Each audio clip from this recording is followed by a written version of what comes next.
For this interview of the month, we are joined via Skype with Yuri Gomez, a U.S. citizen with undocumented parents who were deported 4 years ago, to discuss the impact of family deportation.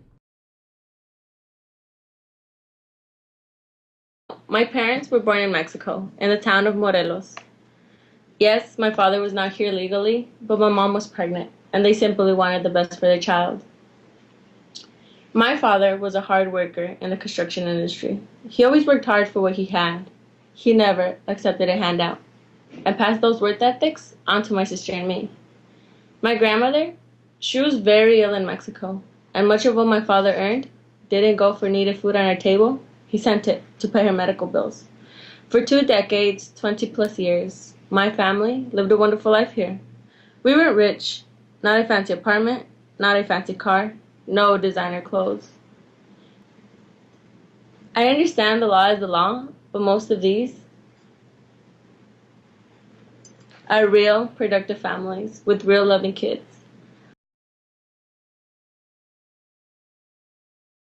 Well, the day it happened was Thanksgiving Day. We were walking out of church, and I guess the Border Patrol was rounding up people, and they started asking for documents. And my parents didn't have documents at the time, so they got deported right away.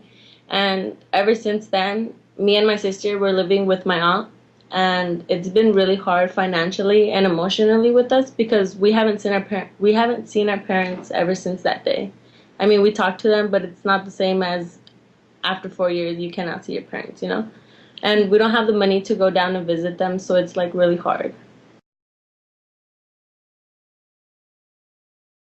Well, I would like to see like fair laws that parents with kids can stay here with the work permit or something, but it's not fair to like separate them because if they would have known my parents would have children, I guess they would have sent me to a foster home and like they would separate us for our family night. And I mean, I don't find that really fair, you know? Well, I mean, dreams are huge, and just because you're going through something like emotionally hard, like never give up, you know? Like keep going forth and have that strength and the suffer you're going through, use it as determination, you know? Like never give up and succeed to better and like higher things.